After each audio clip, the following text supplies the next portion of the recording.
Assalamualaikum warahmatullahi wabarakatuh. Mimin lanjutkan lagi cerita Raja Kegelapan Cipenya. Tapi seperti biasa, sebelum dilanjut, bantu tekan tombol like dan berkomentar juga Tuan Rena gas. Bab 1593. Perhitungan adalah ilusi. Keesokan harinya, segalanya relatif tenang. Percobaan Qi Yuan sedang berlangsung, dan tidak ada kelemahan lain yang ditemukan kecuali titik Tanzong. Ia ingin menginterogasi pihak lain, tetapi pihak lain tidak berkata apa-apa. Kini setelah ia tenang, ia tampak menjadi sangat cemas dan kasar, seolah-olah ia bisa tiba-tiba meledak kapan saja. Hu Sueyao sibuk syuting dan latihan program akhir-akhir ini. Ji Fei tidak tahu apa yang sedang dilakukannya, jadi dia tidak bertanya. Mengenai keberadaan Long Ke'er, dia meminta Bai Song untuk mengikutinya, tetapi tidak berhasil, yang membuatnya sedikit penasaran. Ia sedang menunggu kabar di villa. Kini ia tahu betul bahwa cara terbaik adalah menunggu dan melihat. Lagi pula, tak seorang pun tahu bagaimana keadaan pihak lain. Selain itu, sampai organisasi manusia serigala diselidiki sepenuhnya, paling aman untuk menempatkannya di sini. Hal yang paling saya khawatirkan adalah lelang tanah Jingyu Mansion besok. Lelang tanah ini bisa dibilang telah mengumpulkan banyak elit, dan banyak perusahaan yang bersemangat untuk mencobanya. Bahkan setelah grup Li dan keluarga Wu mengumumkan tekad mereka untuk menang, masih banyak orang yang ingin menawar. Ji Fei agak bingung dengan situasi ini. Bahkan ketika Julie kembali untuk bertanya pada Ji Fei tidak mengerti. Dalam keadaan normal, ketika kedua keluarga bertengkar sampai mati, banyak orang akan mundur agar tidak menyinggung siapapun. Tapi saya tidak menyangka ternyata banyak sekali yang berminat dengan tempat ini. Rencana terakhir Ji Fei adalah menunggu dan melihat apa yang terjadi besok. Di sisi lain, Wu Chengjun dan Wang Guoguang sibuk menandatangani kontrak selama 2 hari terakhir. Wang Guoguang akan membeli 10% saham keluarga Wu dengan harga 80 miliar tunai. Wu Chengjun belum pernah menjualnya sebelumnya, jadi wajar saja ia senang bisa menjualnya sekarang. Sekarang ia punya uang dan menjadi mitra keluarga Wang. Wajar saja ia sangat senang dan menantikan lelang besok. Hari pelelangan pun tiba dalam sekejap mata. Ji Fei dibangunkan oleh Julie pagi-pagi sekali dan diminta untuk pergi ke tempat lelang di Jingyu Mansion. Ji Fei sebenarnya tidak ingin pergi, tetapi Li Ruoxi ingin pergi, dan dia tidak tega membiarkan istrinya pergi sendirian, karena dia akan khawatir, jadi dia mengikutinya. Sekarang Ji Fei sangat baik saat keluar, tetapi Su Piaomiao tidak pernah meninggalkan sisinya, yang membuatnya tidak bisa berkata-kata. Li Ruoxi sama sekali tidak waspada atau waspada. Di matanya, itu bukan hal yang aneh. Lagi pula, untungnya para wanita ini membantunya memverifikasi ketulusan Ji Fei. Ji Fei duduk di kursi belakang mobil. Qin Jie masih mengemudi. Melihat 2 wanita duduk di sebelah Ji Fei, wajahnya dipenuhi rasa iri. Namun, mengingat kemampuan Ji Fei, inilah kehormatan yang seharusnya dimiliki oleh seorang pria kuat. Setibanya di lokasi lelang Jingyu Mansion, mereka melihat gong dan genderang yang riuh di luar, serta pertunjukan-pertunjukan lainnya. Ji Fei menoleh dan melihat Hu Sueyao, Angel, dan yang lainnya sedang tampil di sana. Saat itu, kedua wanita itu mengenakan gaun panjang putih, memperlihatkan bahu mereka yang seputih salju. Mereka tampak seperti 2 putri, sangat cantik dan menawan, membuat orang ingin mencintai mereka dengan tulus. Li Ruoxi sangat senang melihat mereka dan ingin berbicara. Ji Fei tiba-tiba melihat sebuah mobil dengan plat nomor 5 angka 8 melintas di hadapan mereka. Meskipun orang-orang di dalamnya tertutup film mobil dan sulit dilihat dengan jelas, Ji Fei masih dapat melihat dengan jelas bahwa orang yang duduk di dalamnya adalah Wang Guangyu. Ada 4 orang dari organisasi manusia serigala yang duduk di dalam mobilnya, dan mereka tampak sangat berhati-hati. Dia juga melihat mata Wang Guangyu tertuju ke panggung, dan dia jelas melihat Hu Sueyao. Lagi pula, target awalnya di festival kuliner Charming hari itu adalah 3 wanita. Tetapi ia akhirnya tidak mendapatkan satupun. Ini pasti hal yang memalukan bagi Wang Guangyu, dan ia pasti tidak akan menyerah. Li Ruoxi dan Su Piaomiao melihat perubahan ekspresi Ji Fei dan tidak bisa menahan diri untuk tidak menatap Ji Fei dan bertanya, "Apa yang kamu lihat?"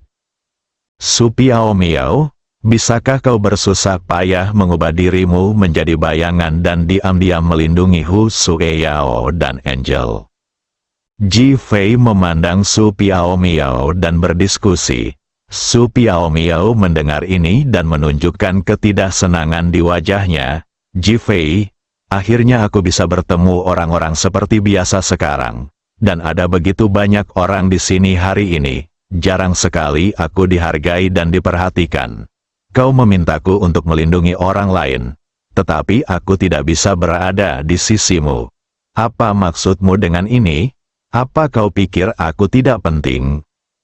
Melihatnya sedikit kesal dan marah, Ji Fei langsung menunjukkan raut wajah yang ingin bernegosiasi. Bukannya aku tidak menghargaimu, tapi karena aku tidak tahu kapan orang-orang Wang Guangyu akan bertindak, jadi aku khawatir sekarang. Kalau saja aku punya ilmu bela dirimu, aku pasti akan pergi. Kau yang terkuat di antara kami. Ilmu bela diri ini, kami semua iri padamu. Ji Fei membujuk Su Piaomiao dengan suara lembut.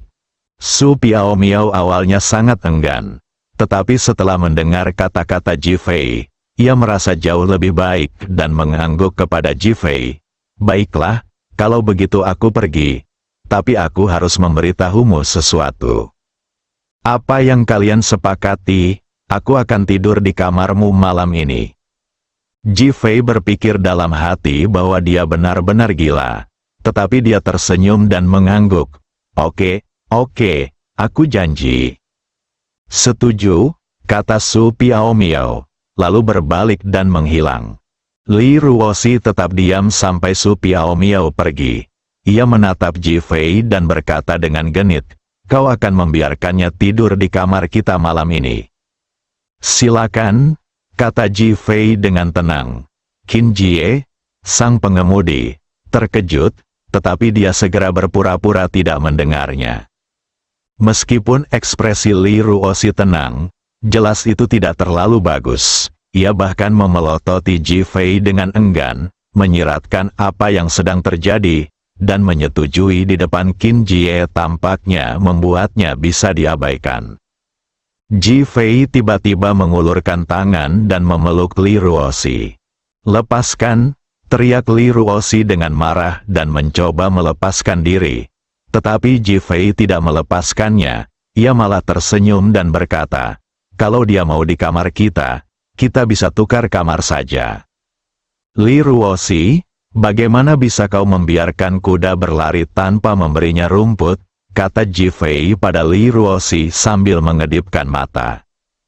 Li Ruoxi langsung menyadari bahwa Ji Fei berbohong kepada Su Piaomiao, yang membuatnya sama kesalnya. "Ji Fei, sepertinya karaktermu telah berubah. Kau berbohong kepada Long Ke, dan sekarang kau berbohong kepada Su Piaomiao. Di matamu, aku bisa ditipu di masa depan." "Ruoxi, kamu sama sekali tidak bingung?" Mulut Ji Fei benar-benar tidak bisa dipercaya sekarang. Sebuah suara samar tiba-tiba terdengar di samping Ji Fei. Jantung Ji Fei berdebar kencang, ternyata gadis ini menguping di sini. Merasa sangat malu, ia segera mengulurkan tangan dan memeluk Li Ruoxi, lalu mencium bibirnya. Li Ruoxi bahkan tidak sempat berbicara. Su Piaomiao, yang hendak berbicara, tiba-tiba terdiam. Jika dia tidak pergi dari sini, dia akan menjadi bola lampu. Ji Fei mengangkat tangannya, dan yang dilihat Su Piaomiao adalah luka gigitannya. Su Piaomiao akhirnya mencubit pinggang Ji Fei dan berbalik. Ji Fei menghela napas lega. Ternyata wanita ini masih sangat arogan. Sekarang dia punya cara untuk menghadapinya. Di luar jendela mobil, Wang Guangyu sudah keluar dan menatap Hu Sueyao di atas panggung. Hu Sueyao mengorganisir kegiatan interaktif dan mengajak orang-orang untuk datang dan berpartisipasi. Senyum muncul di wajah Wang Guangyu. Bab 1594, Orang Mesum yang Mati. Cantik, bolehkah aku naik ke panggung dan berpartisipasi dalam aktivitas interaktif ini bersamamu? Suara Wang Guangyu terdengar, dan mereka yang awalnya ingin mencobanya tiba-tiba berhenti berteriak dan menoleh. Setelah hening sejenak, beberapa anak muda yang tidak mengenal Wang Guangyu tiba-tiba merasa tidak senang. Bukankah ini akan mencuri kesempatan mereka? Awalnya, mereka ingin naik panggung dan berinteraksi dengan Hu Sueyao, lalu mengambil kesempatan untuk melihat apakah mereka dapat mengembangkan apapun dengan Hu Sueyao. Sekarang seseorang berdiri dan mulai bersaing untuk mendapatkannya, jadi wajar saja dia marah dan berteriak pada Wang Guangyu. Siapa kamu? Kamu sudah jadi paman, dan kamu masih ingin naik panggung. Kamu benar-benar terlalu tak tahu malu untuk menjadi sapi tua yang memakan rumput muda.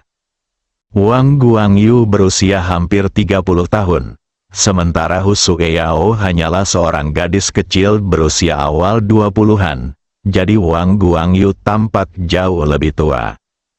Para pemuda itu kini tidak lagi punya keraguan dan tidak akan pernah membiarkan siapapun berdiri dan merebut Hu Sueyao. Mereka tidak senang dan sengaja mulai memprovokasi dan mengejek.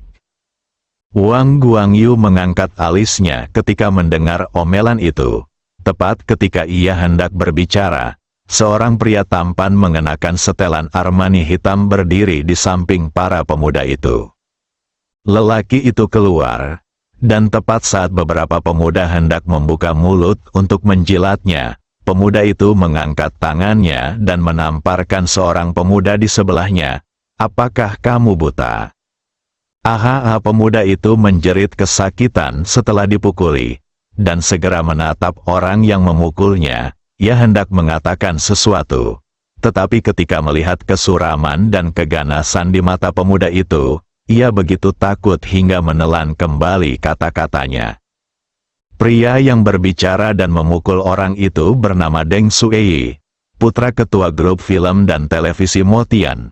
Ia juga penyelenggara pertunjukan budaya di luar pelelangan rumah Jingyu. Hu Sueyao dan yang lainnya semuanya dipekerjakan oleh grup film dan televisi Motian. Jadi kali ini keluarga Deng akan menjadi pemeran utama dalam pementasannya. Ketika para pemuda itu melihat Deng Suei yang memukul pria itu, mereka langsung kehilangan kesabaran. Mereka malah bergegas maju, membungkuk, dan berkata dengan hormat, "Halo, Tuan Deng." Deng Suei mengabaikannya dan berjalan langsung ke Wang Guangyu, sambil berkata dengan hormat dan menyanjung, "Halo, Tuan Wang." Ketika para pemuda yang baru saja berteriak melihat kejadian ini, mereka menciut ketakutan dan hampir pingsan. Deng Suei sangat mendominasi dan berkuasa karena identitasnya sebagai putra ketua grup film dan televisi Motian. Bahkan beberapa selebritas yang ingin mencapai puncak pun harus berkorban untuknya. Pria yang begitu tangguh, sombong, dan tak terkendali itu ternyata begitu sopan kepada Wang Guangyu. Mereka semakin kagum pada Wang Guangyu, yang tidak mereka kenal. Sekarang mereka bahkan khawatir kalau pihak lain tidak senang, mereka mungkin akan memukulinya seperti anjing. Wang Guangyu mengabaikan senyum menyanjung beberapa orang dan menatap Deng Suei dengan alis terangkat. "Saya akan berpartisipasi dalam kegiatan di atas panggung." Tuan Muda Wang, tolong. Deng Shuei segera minggir dan mengundangnya dengan hormat. Awalnya, ia memiliki ide untuk berpartisipasi dalam kegiatan ini. Tetapi ketika mendengar Wang Guangyu akan berpartisipasi, ia langsung mengurungkan niatnya. Jika ia berpartisipasi sekarang, itu sama saja seperti mencari mati, dan ia sendiri tidak ingin mati. Lagi pula, di masa lalu, dia tidak punya kesempatan untuk menjilat Wang Guangyu karena orang-orang hanya menutup mata dan mengabaikannya. Sekarang ada kesempatan untuk menjilat, aku tidak bisa melewatkannya. Wang Guangyu berjalan dengan bangga melewati Deng Shuei dan menatap Hu Shueyao. Cantik, aku ingin bergabung, tapi kamu belum setuju. Senyum, kepercayaan diri. Tampaknya Hu Shueyao tidak punya pilihan lain. Hu Shueyao tertegun mendengar suara Wang Guangyu.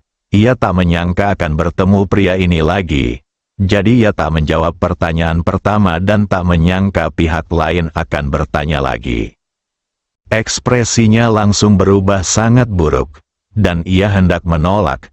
Tetapi Deng Shuei berkata dengan dingin, "Tuan Muda Wang, jika Anda ingin berpartisipasi, Anda harus tampil dengan baik. Siapapun yang tidak setuju, segera keluar dan keluar dari industri hiburan." Kata-kata Deng Shuei langsung membuat mata banyak wanita berbinar. Wang Shao ini pasti sangat penting. Kalau tidak, Deng Shuei tidak akan menganggapnya begitu serius. Wajah mereka langsung dipenuhi kegembiraan dan kejutan. Beberapa wanita bahkan berjalan ke arah Wang Guangyu dengan senyum menyanjung, mengedipkan mata. "Selamat datang Wang Shao di acara kami. Bisakah Tuan Wang menemani kami sendirian? Kami semua menantikan Wang Shao dapat bergabung dengan kami di acara tersebut." Suara genit dan imut para wanita memenuhi udara, membuat Wang Guangyu tampak bahagia dan menyenangkan. Deng Shuei, yang berdiri di sampingnya, sangat senang melihat ini dan merasa ini adalah kesempatan bagus untuk menjilat Wang Guangyu. Lagi pula, di balik grup film dan televisi Motian mereka terdapat modal keluarga Wang, dan mereka mengandalkan uang keluarga Wang untuk bertahan dan berkembang. Melihat Hu Shueyao, Wang Guangyu berbicara kepada wanita ini 2 kali tetapi tidak menjawab, yang membuat Deng Shuei sangat tidak puas. Dia memiliki keinginan egois terhadap Hu Shueyao, tetapi sekarang setelah Wang Guangyu jelas-jelas menyukainya, dia tentu saja tidak berani melakukan apapun dan harus mengalah. "Hu Shueyao, kenapa kau tidak menjawab pertanyaan Tuan Muda Wang? Apa kau bisu?" Sangat marah dan penuh kebencian, Hu Shueyao sudah benar-benar tenang saat ini. "Kenapa aku harus menjawab orang mesum ini?" Ledakan, kata-kata Hu Shueyao bagaikan bom besar yang dinyalakan dan diledakkan. Wajah Wang Guangyu memucat. Ia kini terang-terangan menggoda Hu Shueyao. Lagi pula, ia menyebutnya cantik dan bahkan berniat naik panggung untuk mengatur kegiatan bersamanya. Namun, ia tidak menyangka pihak lain akan langsung menyebutnya cabul di depan umum, yang membuatnya kehilangan muka. Deng Shuei melihat ekspresi Wang Guangyu berubah, dan ia jelas-jelas marah. Ia sangat marah. "Hu Shueyao, tahukah kau siapa yang kau ajak bicara? Apa kau sanggup menyinggung Tuan Muda Wang? Segera minta maaf." Para wanita yang tampil di panggung yang sama dengan Hu Shueyao pada awalnya tidak secantik dirinya, dan mereka dipenuhi rasa iri dan benci. Namun ketika mereka mendengar kata-kata Hu Shueyao, mereka langsung bersorak gembira dan menjauh darinya. "Kenapa kau berpura-pura begitu mulia? Kau benar-benar pelacur." "Siapa bilang itu tidak benar? Beruntunglah Tuan Muda Wang menyukai dan menghargaimu. Kau sangat tidak tahu berterima kasih dan tidak tahu apa yang baik untukmu. Kau benar-benar tidak tahu apa yang baik untukmu." "Tuan Wang, jangan marah pada wanita seperti itu tidak pantas." Beberapa wanita berjalan ke arah Wang Guangyu sambil mengobrol, ingin lebih dekat dengannya dan memiliki hubungan yang lebih dekat dengannya. Tepat saat beberapa wanita hendak mengepung Wang Guangyu tiba-tiba mencibir ke arah Hu Sueyao, dasar mesum. Hu Sueyao memikirkan perkataan Long Keer dan apa yang terjadi hari itu dengan generasi makanan menawan, lalu mencibir, kalau kau bukan orang mesum, lalu apa? Jangan menyangkalnya sendiri. Kalau begitu hari ini aku akan menunjukkan padamu seperti apa rupa orang mesum. Kemarahan Wang Guangyu benar-benar memuncak, dan dia berjalan langsung ke arah Hu Sueyao. Bersambung.